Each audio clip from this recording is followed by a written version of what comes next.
السلام عليكم ورحمة الله وبركاته. الحمد لله رب العالمين، والصلاة والسلام على أشرف الأنبياء والمرسلين نبينا محمد وعلى آله وصحبه أجمعين. يقول الله سبحانه وتعالى في كلامه المجيد: أعوذ بالله السميع العليم من الشيطان الرجيم. بسم الله الرحمن الرحيم. رجال لا تلهيهم تجارة ولا بيع عن ذكر الله وإقام الصلاة وإيتاء الزكاة يخافون يوما تتقلب فيه القلوب والأبصار ليجزيهم الله أحسن ما عملوا ويزيدهم من فضله والله يرزق من يشاء بغير حساب. میرے بھائیو، ابھی آپ کے سامنے سورہ نور کی 2 آیتیں تلاوت کی گئی ہیں. اللہ سبحانہ و تعالی نے ان دونوں آیات میں ان لوگوں کی تعریف کی ہے جو صحیح معنوں میں مرد ہیں، جن کا مقام اللہ کے نزدیک بلند ہے. اس لیے کہ اللہ سبحانہ و تعالی نے آیت کا آغاز ہی فرمایا رجال. آپ جانتے ہیں عربی میں رجل کی جمع رجال آتی ہے. یہ وہ مرد ہیں. مرد بھی کئی طرح کے ہوتے ہیں نا. ایک تو ایسے مرد ہیں جو اللہ کے نزدیک مقام و مرتبے پر ہیں، ایک وہ ہیں جو بہت پیچھے ہیں.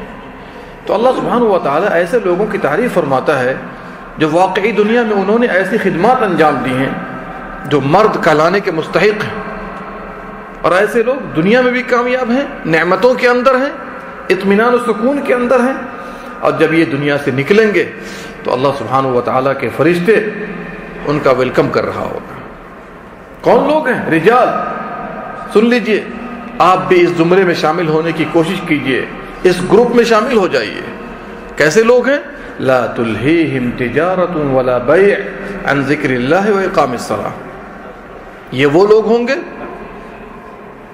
جنہیں دنیاوی کوئی بھی کام، تجارت ہو، خرید و فروخت ہو، نوکری ہو، وزارت ہو، زراعت ہو، کچھ بھی ہو، اللہ کی یاد سے، نماز قائم کرنے سے اور زکوٰۃ دینے سے یہ چیزیں غافل نہیں کرتی. جی، ان کا ہم و غم ہے کہ بھائی سب سے پہلے اللہ ہے، پھر دنیاوی کام کاج. ان کا ایم ہے کہ پہلے آخرت کو بہتر بنانا ہے، پھر دنیا کو بہتر بنانا ہے. ان کا ایم ہے کہ پہلے اللہ کو خوش کرنا ہے، پھر دنیا کے لوگوں کو خوش کرنا ہے. یہ کون لوگ ہیں؟ جنہوں نے دنیا کو دین کے تابع کیا ہے، دین کے تابع دنیا کو کیا ہے. بل تؤثرون الحیات الدنیا. ہمارا اور آپ کا حال کیا ہے؟ دنیا کے پیچھے بھاگ رہے ہیں. کتنی تکلیف کی بات ہے. اذان ہوتی ہے، لوگ خرید و فروخت شروع کرتے ہیں. اذان ہوتی ہے، لوگ گپ شپ کر رہے ہوتے ہیں باہر. اذان ہوتی ہے، لوگ آرام سے بیٹھ کے چائے پی رہے ہوتے ہیں. سبحان اللہ. اگر آپ نے نبی کریم صلی اللہ علیہ وسلم اور صحابہ کا مطالعہ کیا ہوتا اور جس بنا پر وہ دنیا میں کامیاب ہوئے، وہ وجہ یہی تھی کہ دنیا کو انہوں نے پیچھے رکھا، ہمیشہ تابع کیا ہے، ہمیشہ دین کو مقدم کیا ہے. کبھی آپ کو پتا ہے جس نبی کا آپ نے کلمہ پڑھا ہے صلی اللہ علیہ وسلم، ان کے بارے میں آپ کو معلوم ہے کچھ بھی؟ صرف ہم اور آپ نام کے مسلمان باقی ہیں، کام ان کا والا نہیں ہے.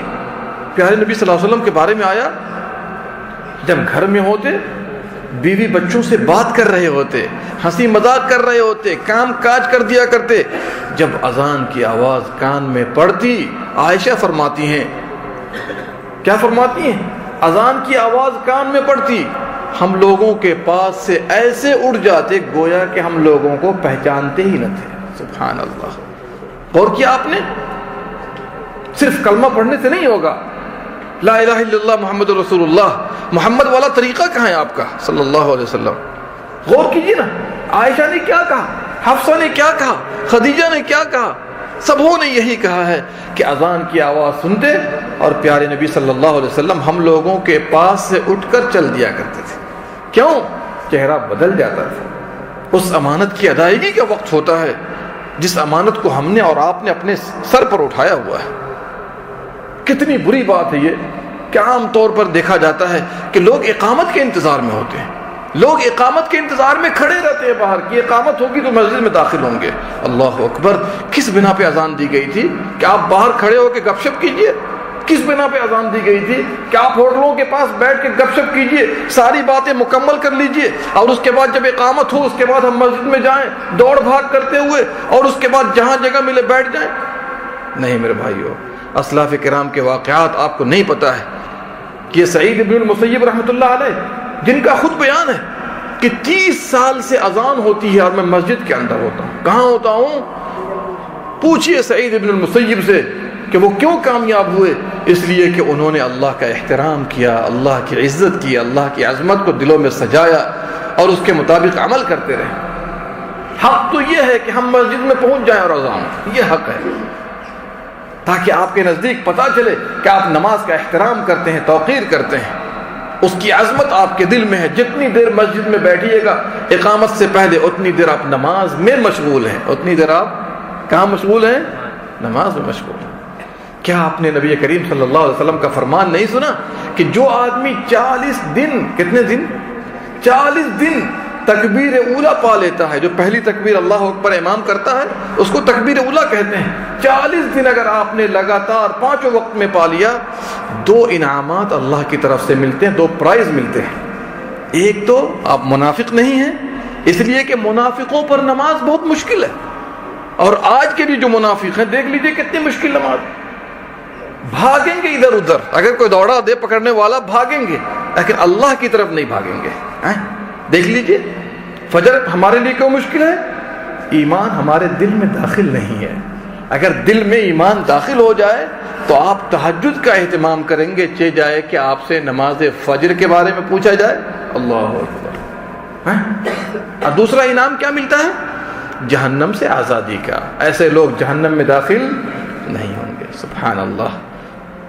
جائیے پوچھ لیجئے، سلف کا قول ہے، ان میں سے ایک نے کہا کہ جو بھی آدمی تکبیر اولا سے پیچھے رہ گیا، پہلی تکبیر سے، اس کے ساتھ اٹھنا بیٹھنا نہ کیا کرو، اس سے اپنا ہاتھ دھو لو، اس سے اپنا ہاتھ دھو لو. اس طرح کے بہت سے واقعات ہیں سلف صالحین کے، میں ان تفاصیل میں جانا نہیں چاہتا. بلکہ ان میں سے ایک نے تو یہ کہا کہ جب ان کی جماعت کی نماز فوت ہو گئی، جماعت کی نماز فوت ہو گئی، پوری مسجدوں کا چکر لگا کر جب جماعت نہ ملی تو آ کر انہوں نے اس نماز کو، عشاء کے بارے میں آیا ہے 27 مرتبہ نماز پڑھی. کتنی مرتبہ؟ 27 مرتبہ نماز پڑھی. اور ان کا خود بیان ہے کہ میں نے خواب میں دیکھا کہ میں جا رہا ہوں اور ہمارے آگے کچھ لوگ جا رہے ہیں، اپنے آگے کچھ لوگوں کو دیکھا جا رہے ہیں، جاتے جاتے آگے والے ہم سے کیا کہہ رہے ہیں کہ تم ہمیں نہیں پا سکتے، تم ہمیں نہیں پا سکتے. کہا کیوں بھائی، ہمارے پاس بھی مضبوط سواری ہے. کہا کہ نہیں، تمہاری جماعت نماز فوت ہو گئی، ہم نے جماعت نماز پائی ہوئی ہے. 27 مرتبہ پڑھے. حالانکہ نبی صلی اللہ علیہ وسلم کا یہ بھی فرمان ہے جو جماعت کے ساتھ پڑھتا ہے 27 گنا زیادہ ثواب ملتا ہے. اس بنا پر انہوں نے 27 مرتبہ پڑھی ہے. لیکن وہ چیز جو پیارے نبی صلی اللہ علیہ وسلم نے جماعت کی فضیلت بتائی ہے، جو جماعت کی عظمت ہے، وہ چیز تو حاصل نہیں ہو سکتی ہے. میرے بھائیوں، ہم اور آپ دنیا داری کم کریں. پوری دنیا کے اندر مسلمان گاجر اور مولی کی طرح کاٹے جا رہے ہیں. کاٹے جا رہے ہیں کہ نہیں کاٹے جا رہے ہیں؟ اس سے بھی زیادہ کاٹے جائیں گے. کان کھول کر سن لیجئے. آج ان کی باری ہے، کل آپ کی باری آئے گی. ہوش میں آئیے. دنیا کے پیچھے اس طرح نہ پڑیے کہ آپ پر جو ذمہ داری ہے، امانت ہے، آپ اس سے غافل ہو جائیں. حق تو یہ ہے کہ آپ ساری نمازوں کا اہتمام با جماعت کیجئے. کتنے لوگ ہیں جو فجر میں اٹھتے ہیں؟ ذرا ہاتھ اٹھائیے. اللہ اکبر. کتنے لوگ ہیں بتائیے نا ذرا سا. کہاں ہے؟ اس وقت آپ مسلمان نہیں ہوتے ہیں. اس وقت آپ کیا ہوتے ہیں؟ نہیں، اس وقت آپ کیا ہوتے ہیں؟ سبحان اللہ. اس لیے میرے بھائیو ہمیشہ یاد رکھیے، اللہ کو راضی کیجئے، نماز با جماعت میں سبقت کیجئے. 5 نمازیں با جماعت، اذان ہوتے ہی مسجد میں داخل ہوئیے. ایمان کا نور آپ اپنے دلوں میں پائیں گے. اور اگر پیچھے رہ گئے تو آپ یاد رکھ لیجئے اللہ سبحانہ و تعالیٰ کسی سے غافل نہیں ہے. جو آپ کو دے رہا ہے آپ خوش ہیں، جب چھین لے گا تو ہکے بکے رہ جائیں گے. اللہ سبحانہ و تعالیٰ ہم تمام لوگوں کو نماز کی عظمت کو جاننے، پہچاننے، اس کے مطابق عمل کرنے کی توفیق عطا فرمائے. اور جو لوگ اس میں سستی کرتے ہیں اللہ ان سب کو ہدایت سے نوازے. آمین یا رب العالمین. اللہم صلی علی نبینا محمد وعلی آلہ وصحبہ اجمعین.